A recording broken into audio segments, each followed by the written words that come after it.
बिस्मिल्लाहिर्रहमानिर्रहीम। आज मैं आपके लिए लेके आई हूँ बहुत ही मज़ेदार टेस्टी रेसिपी, टिंडे अचारी कोफ्ते की रेसिपी। बहुत मज़े की ये रेसिपी बनेगी। आप इसको बनाएंगे, आप यकीन नहीं करेंगे, इतनी मज़े की ये रेसिपी बनती है कि खाने वाले हाथ नहीं रोक पाएंगे। अस्सलाम वालेकुम व्यूवर्स, खुश रहें, आबाद रहें। चले जी, आज की हम अपनी रेसिपी स्टार्ट करते हैं। सबसे तो पहले मैंने 2 से 3 चम्मच ऑयल लिया, उसके अंदर 1 प्याज मैंने ऐड किया और टमाटर रफली मैंने कट करके इसके अंदर ऐड किया है। 3 से 4 अदद सब्ज़ मिर्च मैंने इसके अंदर ऐड की है। 1 अदद मैंने टुकड़ा लिया था अदरक का, उसको मैंने कट करके इसके अंदर ऐड किया है। और इसके अंदर मैं मज़ीद ऐड करूँगी 4 से 5 अदद लहसुन के जवे। 1 चम्मच मैंने खुश्क धनिया इसके अंदर ऐड किया। आधा चम्मच के करीब मैंने ज़ीरा इसके अंदर साबुत ज़ीरा ऐड किया और इसको मैं मिक्स करूँगी। इसके साथ में इसको हल्का हल्का भूनते जाएंगे। जैसे ही इसका कलर हल्का सा चेंज हो जाएगा, ये थोड़ा थोड़ा सोते हो जाएंगी सारी चीज़ें, तो हम इसको उतार कर ठंडा कर लेंगे। अभी इसको 2 से 3 मिनट के लिए हमने इसको भून लेना है बेहतरीन सा। ये जब इसकी भुनाई हो जाएगी, मसाले की खुशबू आना शुरू हो जाएगी, तो इसको हम ठंडा करेंगे। ठंडा करने के बाद मिक्सी जार लिया मैंने एक, और इसके अंदर ये सारा जो मसाला मैंने बनाया वो इसके अंदर ऐड करके इसको मैं मिक्स करके इसको मैं ब्लेंड कर लूँगी अच्छी तरीके से, ताकि ये सारा चॉप हो जाए और हम इसको रख लेंगे। यहाँ पर मैंने एक तसले के अंदर मैंने पानी लिया। पानी के अंदर मैंने आधा कप के करीब मैंने चावल भिगो के रखे थे, उसको मैंने इसके अंदर ऐड करके इसको मैंने अच्छी तरीके से बॉयल कर लेना। बॉयल करने के बाद इसको हम छान के रख लेंगे, ये हम बाद में यूज़ करेंगे। टिंडे जो है, टिंडे का जो मैंने ऊपर का छिलका रिमूव कर लिया अच्छी तरीके से, उसको मैंने धो लिया। धोने के बाद इसको मैंने किया है कश। कश की मदद से हमने कश करके इसको हमने रख लेना है। आगे हम लेंगे एक बड़े साइज़ का बाउल। बाउल के अंदर जो मैंने कश करके टिंडे रखे थे वो मैं इसके अंदर ऐड करूँगी। जितनी आपको क्वांटिटी चाहिए आप अपनी क्वांटिटी के मुताबिक भी इसको ऐड कर सकते हैं, कम या ज़्यादा भी कर सकते हैं। अब इसके अंदर मैंने जो चावल बॉयल करके रखे थे वो मैंने इसके अंदर ऐड करने हैं। इसके साथ मैं स्पाइसेस ऐड करूँगी। स्पाइसेस में सबसे पहले नमक ऐड किया है, आधा चम्मच के करीब मैंने हल्दी ऐड की है, आधा चम्मच मैंने इसके अंदर सुर्ख मिर्च ऐड की है, आधा चम्मच के करीब मैंने इसके अंदर चाट मसाला ऐड किया है। इसके बाद मैंने थोड़ा सा अदरक का पाउडर इसके अंदर ऐड किया है और आधा चम्मच से भी कम मैंने इसके अंदर ऐड किया है अचारी मसाला, और थोड़ा सा मैंने इसके अंदर ज़ीरा ऐड किया है। अचारी गोश्त जो मसाला बाज़ार से आम रूटीन में मिल जाता है, घर में अक्सर बचा हुआ पड़ा होता है, आप वो भी ऐड कर सकते हैं। अगर नहीं है तो आप थोड़ी सी कलौंजी और अजवाइन और आप सौंफ इसके अंदर ऐड कर लें, तो वो आपका अचारी मसाला ही बन जाएगा। अब इसको मैंने मिक्स कर लेना है। मिक्स करने के बाद 3 से 4 चम्मच के करीब मैंने इसके अंदर कॉर्नफ्लोर ऐड किया। अगर आपके पास कॉर्नफ्लोर नहीं है तो 3 से 4 चम्मच के करीब आप इसके अंदर बेसन भी ऐड कर सकते हैं, ताकि इसकी थिकनेस ज़्यादा अच्छी हो सके और आप इसके कोफ्ते बेहतरीन से बना सकें। सारा का सारा मैंने मिक्स कर लिया है अच्छी तरीके से। हाथों को मैं हल्का सा ऑयल लगाऊंगी। ऑयल लगाने के बाद इसकी मैं छोटी छोटी इस तरीके से बॉल्स बनाना शुरू करेंगे। बेहतरीन से हम बॉल्स बनाना शुरू कर लेंगे। ये देखें, ये साइज़ की मैंने छोटी बॉल्स बनाई हैं, बहुत ज़्यादा बड़े साइज़ में हैं हम बॉल्स नहीं बनाएंगे।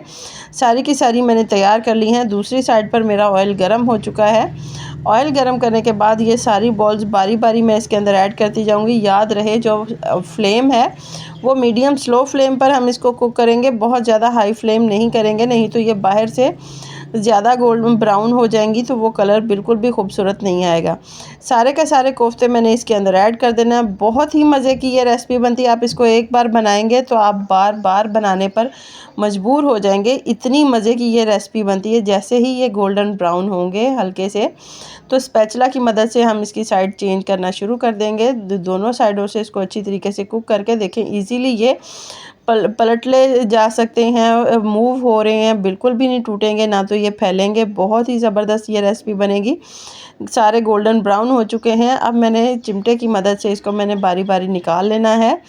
बेहतरीन से ये कुक हो चुके हैं, बहुत मज़े के हैं। आप ऐसे ही इसको एज अ स्नैक के तौर पर भी आप इसको यूज़ कर सकते हैं, केचप के साथ, शाम की चाय के साथ। अब हम इसकी जो प्यूरी है हम वो बनाएंगे।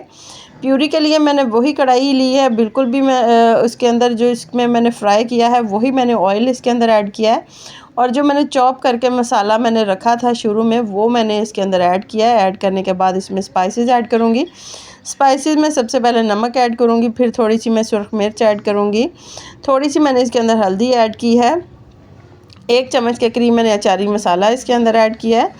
अब इसको मैं मिक्स कर लूँगी अच्छी तरीके से, इसको मैं भून लूँगी। इतना हम इसको भूनेंगे कि इसका जो सारा पानी है वो खुश्क हो जाए, मसाले हैं वो भून जाएँ और जो ऑयल है, मसाला अपना घी छोड़ना शुरू कर देगा, तो इसका मतलब कि हमारा मसाला भून चुका है। 5 से 6 मिनट के लिए हम इसको मज़ीद भूनेंगे, अच्छी तरीके से हम भूनते जाएंगे। ये देखें मसाला जो है आहिस्ता आहिस्ता अपना घी छोड़ना शुरू कर रहा है, इसका मतलब कि हमारा जो मसाला है वो पक चुका है। अब इसके अंदर मैंने पानी ऐड कर दिया है। पानी आप अपनी क्वांटिटी के मुताबिक ऐड कर सकते हैं। अगर आपको ग्रेवी ज़्यादा चाहिए, पतली चाहिए, तो आप इसके अंदर पानी ज़्यादा ऐड कर सकते हैं। अगर आपको ग्रेवी कम चाहिए तो आप इसके अंदर पानी कम ऐड करें, ताकि आपकी ग्रेवी ज़रा थिक बने और वो टेस्टी ज़्यादा बने। 5 से 10 मिनट के लिए हम ग्रेवी को ऐसे ही पकाएंगे। पकाने के बाद ये देखें काफ़ी ग्रेवी जो है वो मेरी गाढ़ी हो चुकी है, मुझे इतनी ही चाहिए। फ्लेम मैंने यहाँ पर काफ़ी स्लो कर दिया है। अब इसके अंदर मैं सारे जो कोफ्ते बना के रखे हैं वो मैं इसके अंदर ऐड करूँगी। सारे के सारे कोफ्ते हम बारी बारी इसके अंदर ऐड करते जाएंगे। ऐड करने के बाद इसको मज़ीद हम 4 से 5 मिनट के लिए इसको कुक करेंगे। कोफ्ते जो हैं वो पहले ही पक चुके हैं, ग्रेवी भी मैंने काफ़ी हद तक पहले ही पका ली थी, 10 से 15 मिनट पका ली थी। अब मज़ीद इसको पकाने की ज़रूरत नहीं है। चम्मच हिलाएंगे, ये देखें बेहतरीन सी हमारी मूव हो रही है, बिल्कुल कोफ्ते नहीं टूटे। अब हम इसको करेंगे डिश आउट। बहुत ही मज़े की ये रेसिपी बनी है, आप इसको डिश आउट करें। आप इसको रोटी के साथ पेश करें, नान के साथ आप पेश कर सकते हैं, लंच में, डिनर में आप बच्चों को खिलाएं, बड़े खाएं। बहुत मज़े की ये रेसिपी बनी है, आप इसको ट्राई करेंगे, आपको ज़रूर पसंद आएगी। झटपट तैयार हो जाएगी। वैसे तो आम रूटीन में चावल हों घर में बच जाते हैं, आप वो चावल भी इसके साथ यूज़ कर सकते हैं। इतनी इजी है, चंद इंग्रेडिएंट के साथ आप ये रेसिपी तैयार कर सकते हैं। अगर आपको मेरी ये रेसिपी पसंद आए तो प्लीज़ इसे लाइक करें, शेयर करें, मेरे चैनल को सब्सक्राइब करें। अल्लाह हाफ़िज़।